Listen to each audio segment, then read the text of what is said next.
ओम सर्वधर्मस्थापकस्त्वं सर्वधर्मस्वरूपकः आचार्याणां महाचार्यो रामकृष्णाय ते नमः।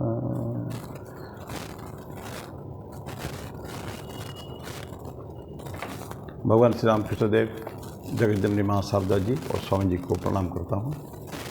मेरे गुरुदेव पूजनीय स्वामी बुद्धेश्वरानंद जी महाराज को मेरा प्रणाम और आप सभी को मेरा प्रणाम है। आज भगवद गीता का 18वां अध्याय का 44 श्लोक जो लास्ट पार्ट पढ़ेंगे। अभी तक बड़े लंबे समय से ब्राह्मण, क्षत्रिय और शूद्र, वैश्य, शूद्र, ये वर्ण धर्म के विषय में हम लोग चर्चा कर रहे हैं, उसका समाप्त करेंगे। लेकिन उसके पहले एक भजन गाएंगे। कल 31 तारीख था। 31 मई जो है रामकृष्ण मिशन, मठ मिशन के लिए एक बहुत इम्पॉर्टेंट डे है। पूरी रामकृष्ण भवधारा के लिए ही, जो रामकृष्ण भक्त मंडली, उनके लिए बहुत इम्पॉर्टेंट डे है। क्योंकि कल के दिन ही दक्षिणेश्वर में, कोलकाता के दक्षिणेश्वर में माँ काली का मंदिर की स्थापना हुई थी और भगवान श्री रामकृष्ण देव के बड़े भाई राम कुमार जी वहाँ पुजारी पर अपॉइंटेड हुए थे। ये तो नंबर 1 था। तो आगे चल के बहुत बड़ा एक कारण बना है रामकृष्ण मूवमेंट के स्प्रेड में। दूसरी है कि कल के दिन 31 मई को स्वामी विवेकानंद मुंबई से शिकागो के लिए यात्रा शुरू की थी। ये कि बहुत महत्वपूर्ण दिवस ये भी है। थोड़ा सा पहले उसी के ऊपर चर्चा करेंगे, फिर बाद में हम लोग।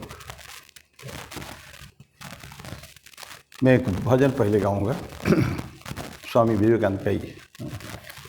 हे विवेकानंद स्वामी, सकल जग के महाराज।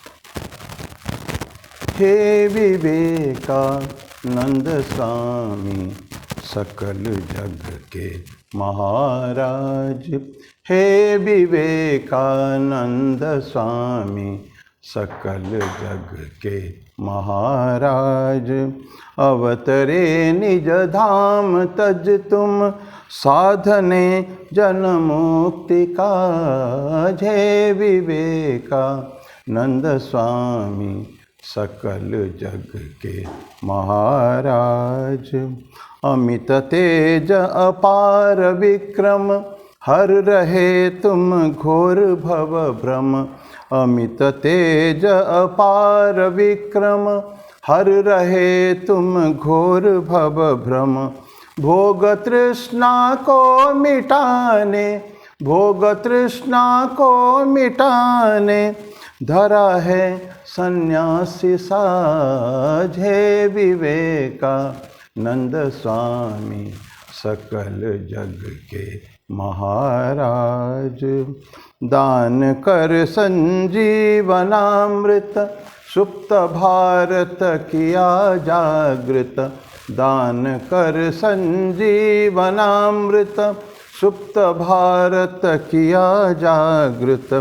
आ समुद्र हिमाद्रि में फिर, आ समुद्र हिमाद्रि में फिर, छा गया वेदांत राज। हे विवेकानंद स्वामी, सकल जग के महाराज।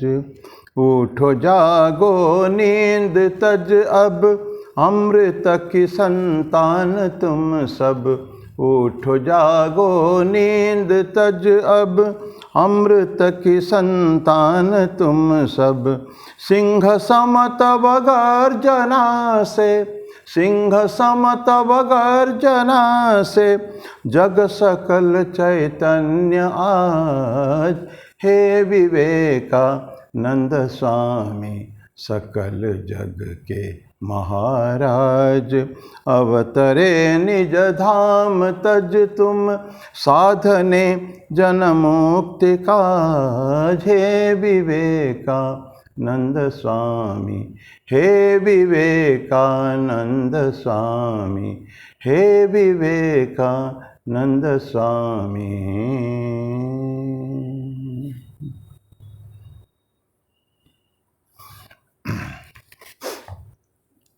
तो ये जो भजन गाया हम लोगों ने स्वामी विवेकानंद के ऊपर, स्वामी विवेकानंद एक्सेप्ट इनकॉग्निटो बनकर जब भारतवर्ष में थे तो बहुत कुछ महाज्ञानी थे वो। जहाँ भी जाते थे उन्होंने अपने छाप छोड़ते थे और सभी लोग प्रभावित होते थे। हज़ारों लोग उनसे प्रभावित हुए। जब भारत में थे 2.5 साल के परिव्रज्या किया तो उन्होंने जब परिव्रज्या काल में 2 जगह में, गुजरात में और खंडवा मध्य प्रदेश में, उन्होंने सुना कि शिकागो में धर्म महासभा होने वाला है, लेकिन कोई मन नहीं बना था जाने के लिए। पर जब उनके यात्रा समाप्त होती है दिसंबर 24, 1892 को, 1893 को, 1892 को, तो स्वामी जी सोचते हैं, यस, जो अत्यंत बहुत गरीब लोगों के पास रहकर उनके दुख दर्द को देखकर स्वामी जी ने सोच लिया था कि मुझे अब विदेश जाना पड़ेगा। क्यों? भारत के तथाकथित धनिकों से कोई धन की आशा नहीं है। अगर धन चाहिए सेवा करने के लिए गरीबों की, करोड़ों दरिद्र व्यक्तियों की, तो हमको जाना पड़ेगा वेस्ट। ऐश्वर्यशाली, जिसमें पैसा है, उनके पास धन संपत्ति है, उनको उनसे लेंगे और हम उनका टेक्नोलॉजी भी लेंगे और हम देंगे हमारा वेदांत, हमारा धर्म, हमारा जो विरासत, 10,000 साल के जो विरासत है, जिसके लिए वो ललायित है, उनको हम देंगे। ये भावना लेके स्वामी जी गए थे। मुख्य रूप से उनको ये तो केवल बहाना था, शिकागो का धर्म सम्मेलन जो सुना था उन्होंने, पर मुख्य रूप से वहाँ के से कुछ धन संपत्ति लेने के लिए इच्छा थी स्वामी जी का। पर आगे इतिहास है, साक्ष्य है कि ये गौण हो गया उनका पैसा लेना, जो अर्थ संग्रह गौण हो गया। और उनका जो विख्यात भाषण, दिग्विजय, विश्व विजयी जो भाषण उनका 11 सितंबर को 1893 को हुआ था, उसने सारे दुनिया में उनको परिचित करा दिया। रातों रात स्वामी जी एक सेलिब्रिटी हो गए बिल्कुल। और फिर उसके बाद करीब 3.5 पौने 4 साल रहे हैं अमेरिका में, लंदन, इंग्लैंड में, फ्रांस गए, बहुत सारे कंट्री गए थे और बहुत सारे लोगों को, लाखों लोगों को प्रभावित किया। और भारत का फिर धार्मिक जो रेनेसां कहते हैं हम लोग, धर्म, भारत के जो समाज का जो विकास, उस रास्ते में आपके धर्म का जो प्रसिद्धि जो है, सब भारत के धर्म का जो प्रसिद्धि हुई, ये सब स्वामी जी का काम था। तो ये आज कल कई दिन जो 31वें था, उसी दिन उन्हें गए थे, शुरू किया था मुंबई से और वैंकूवर, कनाडा में वैंकूवर गए, वहाँ से बाय ट्रेन शिकागो गए। और बड़ी लंबी कहानियाँ हैं, उसका पर हम विशेष नहीं करेंगे। लेकिन वो जो स्वामी जी वहाँ से जो आए, स्वामी जी हम जानते भारत को बहुत प्रेम करते थे। ये वो उनका सिस्टर विजेता, उनकी शिष्या कहती थी कि भारतवर्ष जो है उनका प्रिंसेस, उनका मुख्य है, मतलब सारी जो पूजा करने की जितना वस्तु है, जो भी है, सब में भारतवर्ष मुख्य है उनका। क्वीन ऑफ एडोरेशन कहते थे, queen of adoration. Bharat, Swami ji बहुत चीज़ को प्यार करते थे, लेकिन भारत माता सबसे ज़्यादा उच्च स्थान में थी। ऐसा स्वामी जी। और इस तरह का भारत को प्रेम करना सबको उन्होंने सिखाया है। राष्ट्र के जो चिंतन, राष्ट्र चिंतन जितना स्वामी जी में था, तब भारत स्वतंत्र नहीं था, परतंत्र था। तो ये जो भावना कुट कुट कर उन लोगों में भरा है, सारे युवाओं के बीच में, कि हमको भारत को स्वतंत्र करना है। यद्यपि स्वामी विवेकानंद कभी स्वाधीन स्वतंत्रता संग्राम में भाग नहीं लिए डायरेक्टली, लेकिन जितनी स्वतंत्रता संग्रामी उस समय में थे, मुख्य जो थे, गांधी से लेकर, तिलक से लेकर, सुभाष चंद्र से लेकर Chakravarti Rajagopalachari, name them and you will find they got inspiration from Swami ji. ये स्वामी जी सबको भरा। अब बोल दिया था उन्होंने मद्रास में कि जब 1897 में मद्रास, अब जो चेन्नई है मद्रास, वहाँ स्वामी जी भाषण देते हुए कहा था, स्वतंत्र अगर हमको होना है तो भारतवर्ष को करना है, तो हमको अभी से अगले 50 साल तक के लिए हमको भारत माता की पूजा करना पड़ेगा। भारत ही एकमात्र देवता, भारत हमारी देवी, बाकी सारे व्यर्थ की देवी और देवता सो रहे हैं, ऐसा स्वामी जी बोलते थे। उनको सोने दो, लेकिन सिर्फ पूजा करो भारत माता की, जिनके हाथ, जिनका कान, जिनका पैर, जिनका सब कुछ सर्वत्र है, सर्व विद्यमान है वो। तो ऐसे भारत माता पूजा। और ठीक देखते हैं 50 साल के बाद 1947 में भारत स्वतंत्र होता है। युग पुरुष की वाणी थी। स्वामी जी ने बहुत सारे भविष्य की बातें की थी। तो ये जो उनका धर्म की प्रतिष्ठा, तब तक लोग जो क्रिश्चियन माने वो उनका वेस्ट के जो फॉलोवर थे, उनके पश्चिम के अंधानुकरण, उसको स्वामी जी ने धिक्कारा था। स्वामी जी ने उनका स्वदेश मंत्र उनका देते हैं, हे भारत, ये परानुवाद, ये परानुकरण, परमुखापेक्षा, ये दाससुलभ दुर्बलता, घृणित जघन्य निष्ठुरता, यही मात्र दौलत के संबल में तुम उच्चाधिकार लाभ करोगे। और बाकी बहुत बड़ा स्वदेश मंत्र लंबा है, पूरे भारत के भाव का हुआ था। हम सब, चाहे ब्राह्मण हो, क्षत्रिय, वैश्य हो, शूद्र हो, चंडाल हो, सभी हमारे भाई है, ये सबको सेवा करना हमारा कर्तव्य है। इस तरह की स्वामी जी ने एक स्वदेश मंत्र हमको दिया है। तो ये बाद में तो फिर 4 जुलाई को स्वामी जी का शरीर चला गया था। महाजीवन है उनका, एक महामानव है, उनका महाजीवन है। लेकिन ये आज समय उससे नहीं है डेढ़ बातें करने के लिए। लेकिन ये जो दिन 31 में बोलता है, that was a great day because that day he started उनका विश्व विजय की जर्नी, जो यात्रा की शुरुआत की थी। ये तो एक घटना है। दूसरी घटना जो 31 में हुई थी वो था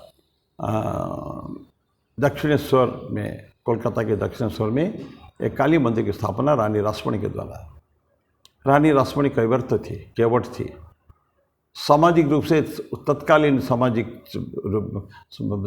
समाज में एक निम्न जाति कहलाता है केवट, जो मछली पकड़ते हैं उनको केवट कहते हैं।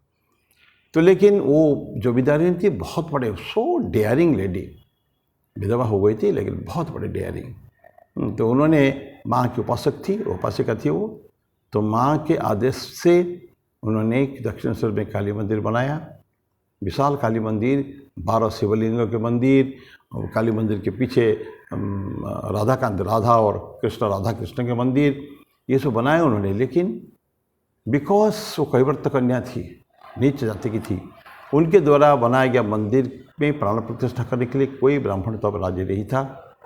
फाइनली रामकुमार चट्टोपाध्याय हैं, तो वो उन्होंने उनको स्थापना की।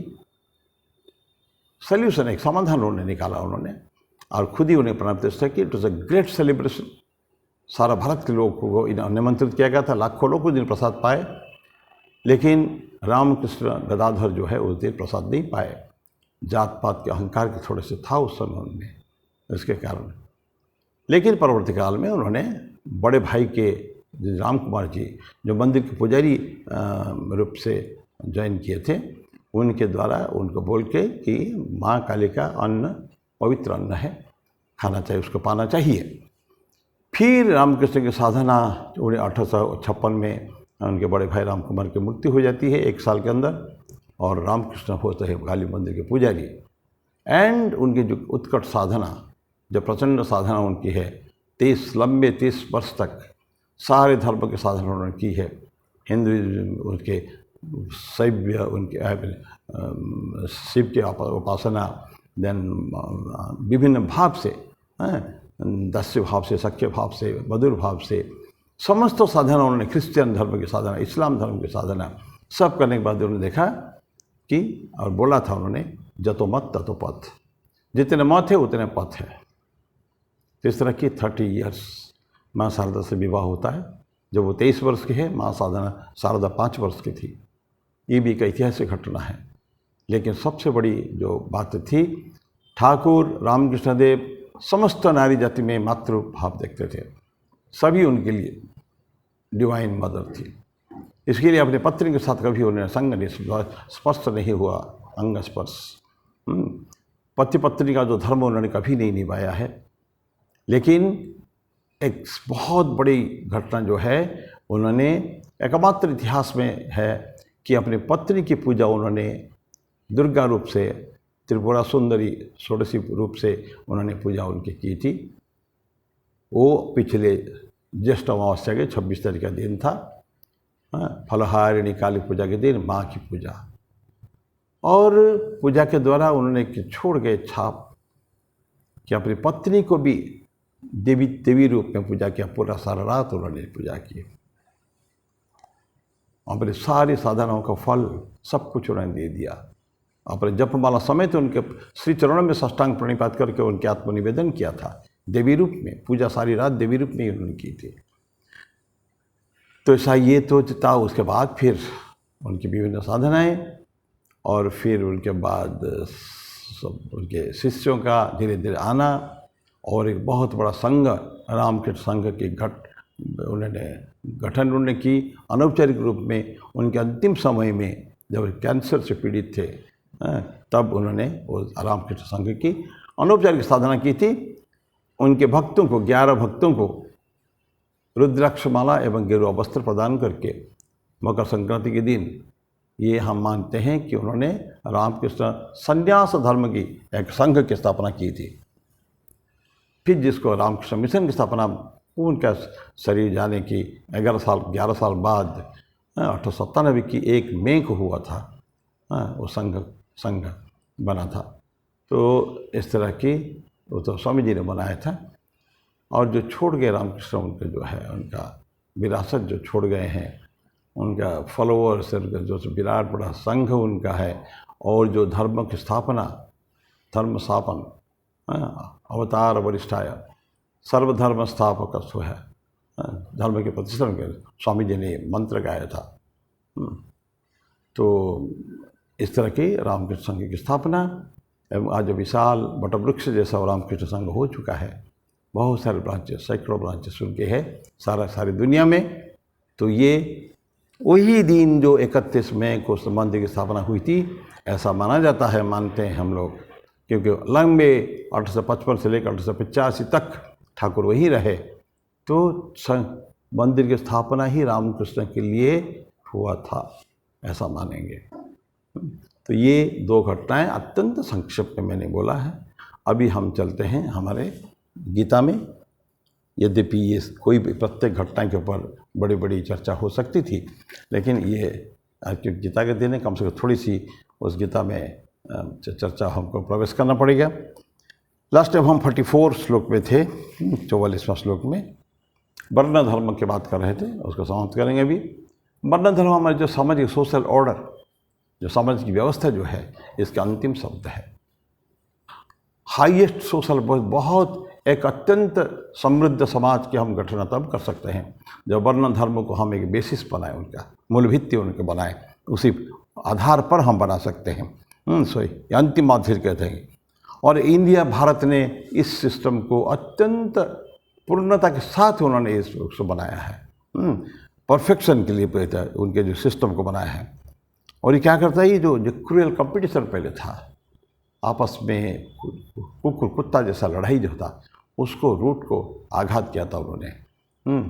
तो उसमें तो कंपटीशन को नहीं होना चाहिए।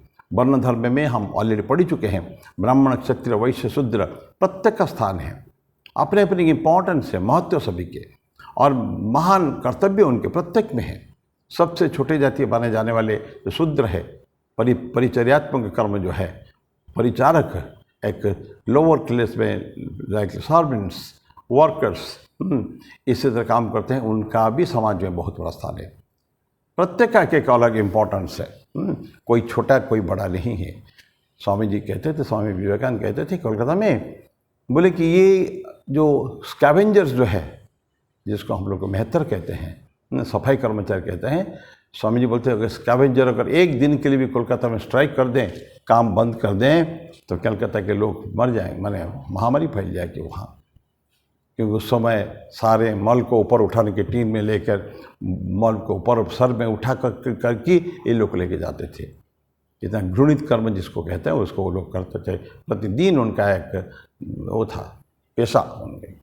तो ऐसा स्वामी जी बोलते। तो प्रत्येक धर्म का एक महानता है, सब धर्म कोई खराब नहीं है। तो कंपटीशन नहीं रहेगा, और कंपटीशन अगर नहीं रहेगा उसका जो इविल्स, उसका जो बुराइयां हैं, जो खामियां हैं, वो भी ऑटोमेटिकली ख़त्म हो जाएगा। ऐसा हमारे एक परफेक्ट सोशल ऑर्डर इसको ये करता है, पक्का होना चाहिए, ऐसे ही होना चाहिए। और उसके बाद क्या देती है ये ऑफरिंग, क्या है उसका, ये बहुत सुंदर है। ये self dedication, attitude of self dedication, क्या अपने समर्पण का भाव, आत्मसमर्पण का भाव, ये बहुत आवश्यकता है समाज कर्म करने के लिए।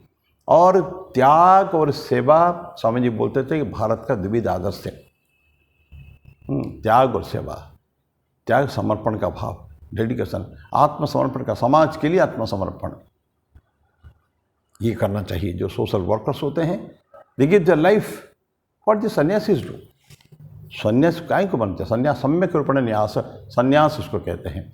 इसीलिए कि अब ये समाज के सारे जो बंधन जो है, सामाजिक बंधन को छिन्न भिन्न काट कर सन्यासी लोग आते हैं काम कर। सन्यासी ब्रह्मचारी प्रत्येक ऑर्डर में, केवल रामकृष्ण ऑर्डर नहीं, जहाँ भी सन्यासी है, ब्रह्मचारी है, वो लोग सारे सामाजिक अपना घर के बंधन को समाप्त करके अपनी नौकरी चाकरी सब छोड़कर, करोड़ों की अरबों की संपत्ति छोड़कर आ जाते हैं काम करने के लिए। This is dedication. तो ये जो समाज का ऑर्डर जो है, ये सिखाता है हमको सेल्फ डेडिकेशन है और रेनन्सिएशन, त्याग की भावना। मैंने बोला है भी कि त्याग और सेवा राष्ट्रीय आदर्श हमारा है। और प्रत्येक बार जब जब भारत ने इस सिस्टम को ईमानदारी से फॉलो किया, तब तक बहुत प्रोग्रेस भारत का हुआ है इस सोशल ऑर्डर्स में। It is become a what to say heaven and अर्थ।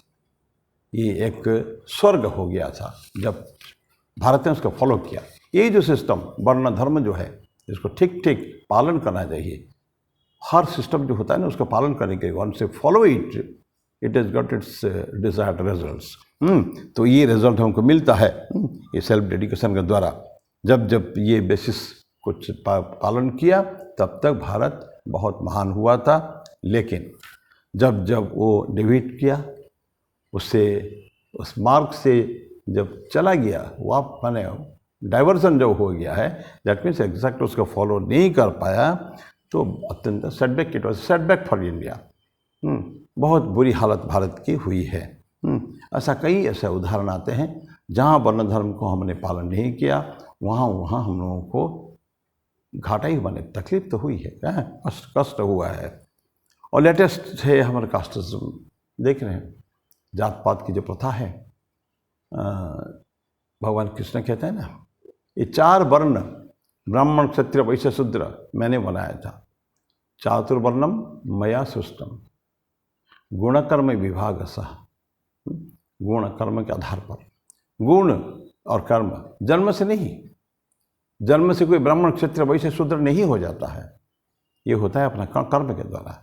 और इसको डिटेल चर्चा हम लोगों ने ब्राह्मण क्षत्रिय वैश्य और शूद्र धर्म में हम लोग लंबे समय तक उसकी चर्चा की है, उसके बारे में नहीं बोल रहा हूँ। तो ये कास्टिज्म है, ये अंतिम है, तो भी उससे भी हमको छुटकारा मिलेगी इसको।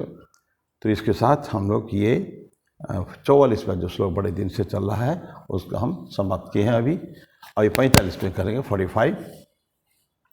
45 में होता है स्वे स्वे। अभी तीनों धर्म का हो गया,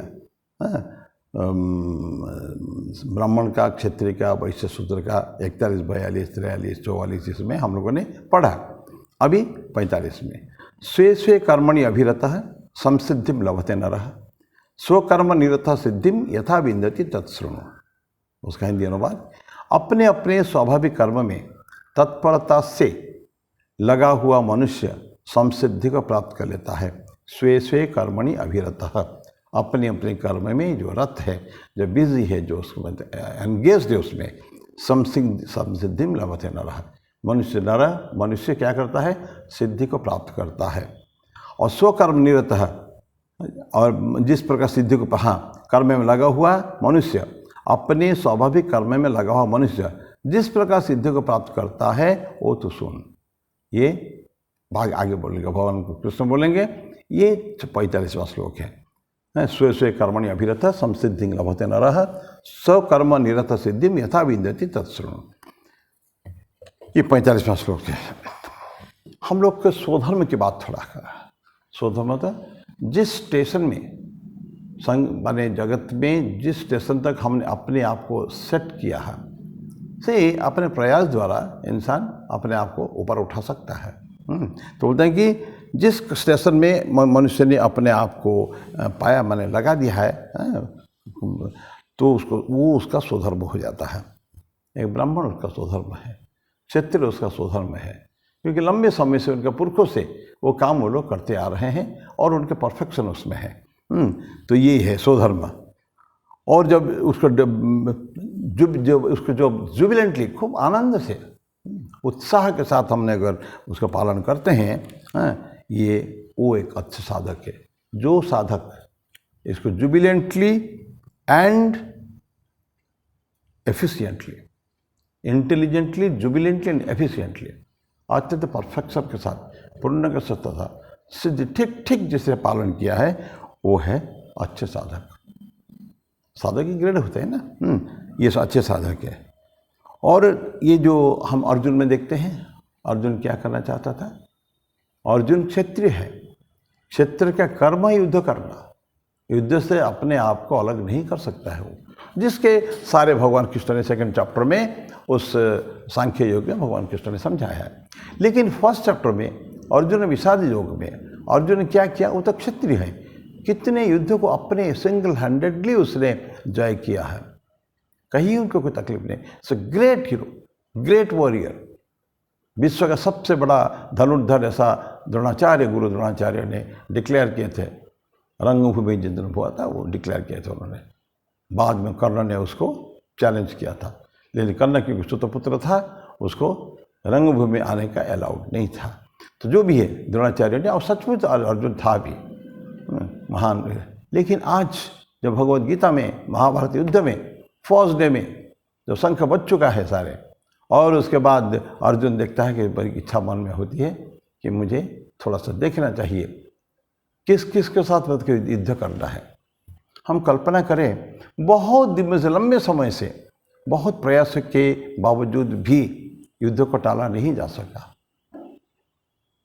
चाहते तो सभी चाहते तो टाला जाए, यहाँ तक भगवान कृष्ण खुद ही सारथी सूत बनकर, दूत बनकर कुरु राज्यसभा में जाते हैं, ये ऑफर लेकर कि अगर आधा राज्य तो नहीं दे सकते दुर्योधन, तो 5 गांव दे दो, उसमें मेरे 5 लोग सेटिस्फाइड रहेंगे।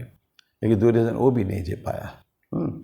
तो इससे क्या होगा? फाइनली दुर्योधन ने भगवान कृष्ण को बंदी बनाने चला था उनके कुरु राज्यसभा में, और कृष्ण को, ईश्वर को बंदी बनाएगा दुर्योधन। कोशिश किया, लेकिन भगवान ने उनका विश्वरूप दिखाया, वहाँ शरीर का को बड़ा किया एवं विश्वरूप दिखाया। स्तब्ध हो गए सब लोग देखकर। तो उसके बाद युद्ध अवश्यंभावी थे। युद्ध का होना तय हो गया था। सब जानते हैं कौन कौन दल में, दोनों दल में, पांडवों में, क्षत्रियों में। क्षेत्र में बहुत ज़्यादा सेना थी ना, 11 अक्षौहिणी सेना क्षत्रिय में, दुर्योधन की तरफ, कौरव की तरफ, और 7 अक्षौहिणी सेना पांडव की तरफ था। टोटल 18 अक्षौहिणी, एक एक अक्षौहिणी लाखों मिलियन सोल्जर्स, हाथी घोड़ा सभी पदातिक सभी को लेकर होता है कि अक्षौहिणी 18 अक्षौहिणी से था। तो ये सब सेना मरना था पक्का, लेकिन युद्ध को टाला नहीं जा सका। अब अर्जुन बोलता है कि मैं युद्ध नहीं करूँगा। क्यों? मेरा स्वजन है। दरअसल एक्चुअली वो हो चुका है, व्हाट से उनका उत्साह खत्म हो चुका है, भयभीत हो गया। जो सामने देखता है कि भीष्म पितामह है, द्रोणाचार्य है, कृपाचार्य है, और बहुत बड़े बड़े योद्धा थे। तब तो कर्ण नहीं आया था, दुर्योधन दुशासन तो है ही। ये सब देख के जो जिन्होंने उसको गोद में खिलाया था, ऐसे लोगों को भगवान कृष्ण अर्जुन देख रहा है कि उनके साथ युद्ध करना है, तो उसको शरीर एकदम रोमहर्षण होता है, थर-थर कांपता है, हाथ कांपता है, पसीना निकलता है। उसे बड़ा सुंदर डिस्क्राइब किया है उसमें भगवद गीता के फर्स्ट चैप्टर में। अर्जुन का विषाद योग, युद्ध नहीं करूँगा फाइनल, तो युद्ध नहीं करूँगा बोल के हथियार उससे हाथ से गिर पड़ा, थर-थर कांपता हुआ हाथ से। गांडीव धनुष, जो महान गांडीव के आधार पर उसे कितना युद्ध जय किया है, उस गांडीव जो उसके हाथ से निकल गया है, बैठ गया। योद्धा कभी रथ पर बैठते नहीं है, बैठ गया मतलब आत्मसमर्पण कहा जाता है उसको। योद्धा खड़ा होकर करना चाहिए, लेकिन वो बैठ गया। ऐसे ही समय में भगवान कृष्ण उसको गीता का उपदेश देते हैं, ये सब हम जानते हैं। तो अर्जुन का जो ये कन्फ्यूज़न हुआ था, अर्जुन का था ये स्वधर्म से नहीं, ये कैसे हुआ था उनका?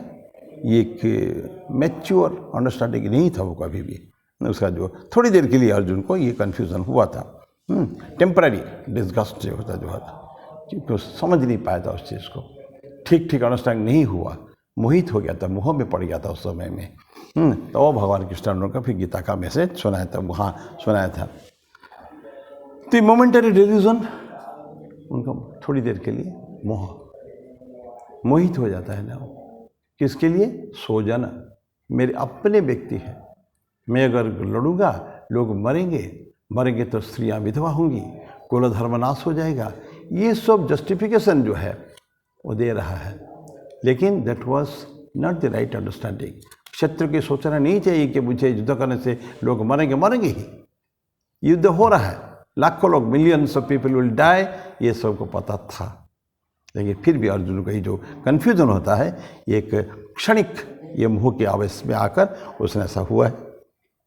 और जो व्यक्ति अपने कर्तव्यों के प्रति नफरत का भाव आएगा, नीचे देखेगा, उस कर्तव्य करने के लिए नहीं चाहेगा, वो व्यक्ति कभी भी महान नहीं बन सकता है। अर्जुन महान था, लेकिन इस समय में अर्जुन उसके महानता को खोने जा रहा था बिकॉज ऑफ दिस कन्फ्यूजन, ये जो होता है ना, उसके कारण। तो एवर्स, नफरत करने का उसको नहीं मैं करूँगा, नहीं अच्छा नहीं लगता मेरे को जो करने का, ऐसा नहीं है, तो कभी भी बड़ा नहीं बन सकता कभी भी। और एक मॉडल स्टोरी, जैसे हम स्टूडेंट को देखते हैं, तो एक छात्र, उदाहरण के लिए ले रहे हैं, एक छात्र क्या करता है, एक मॉडल स्टूडेंट, आदर्श छात्र वही है जो अपने जो कर्तव्य जहाँ हैं, अपने जो ड्यूटी, जो कर्तव्य जिस कक्षा में है, उसको ठीक ठीक काम करता है, डेली आनंद के साथ करता है, बिकॉज ही नोज दैट मेरे को एक क्लास में रहना है, पूरा एक वर्ष से मैं क्लास 9 में आया हूँ, तब तक मेरे पूरे क्लास में मेरे को रहना है, और उस क्लास में उस लेसन को एक्सेलेंट, बहुत सुंदर तरीके से हमको करना है, ये उनको याद रहना चाहिए था।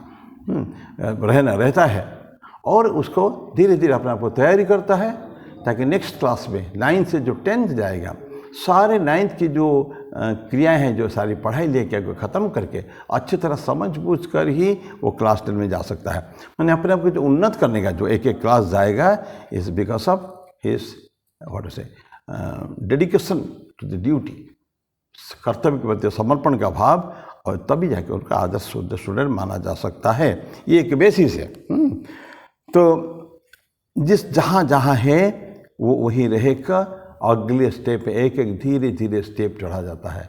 हम कोई छत पे चढ़ते हैं, वो मैंने सीधा कूद कर सीधा ऊपर उड़ के ऊपर नहीं जा सकते हैं।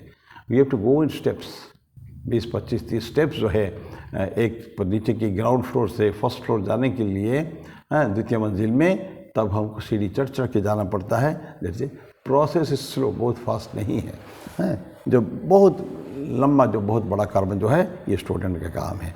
तो हायर क्लास में जाने का है, ये उनका स्वधर्म है।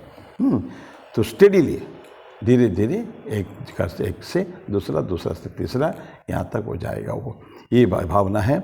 ठीक इसी तरह का है जो स्वधर्म में अपने अपने जो कर्तव्य में करते हैं, जो अपना है उस कर्तव्य को निर्वहन करने के लिए हर जो जिस क्षेत्र में है, जो जिस वोकेशन में है, उस वोकेशन को उसको अत्यंत ऑनेस्टली उसको करना पड़ेगा, तब जाके वो ठीक ठीक आगे को जाने का तैयारी हो सकता है। ये दिस इज़ द रूल। इसके साथ में आगे फिर हम आगे बढ़ेंगे। मैं इसके यही समाप्त करता हूँ मेरी वाणी को। ये 45वां श्लोक हम लोग हैं, ये भी बहुत बड़ा श्लोक नहीं, छोटा सा ही है, तो अगले बार इसको समाप्त करेंगे। तो आज समाप्त करता हूँ। ओम शांति शांति शांति। हरि ओम तत्सत। श्री राम कृष्णार्पणमस्तु।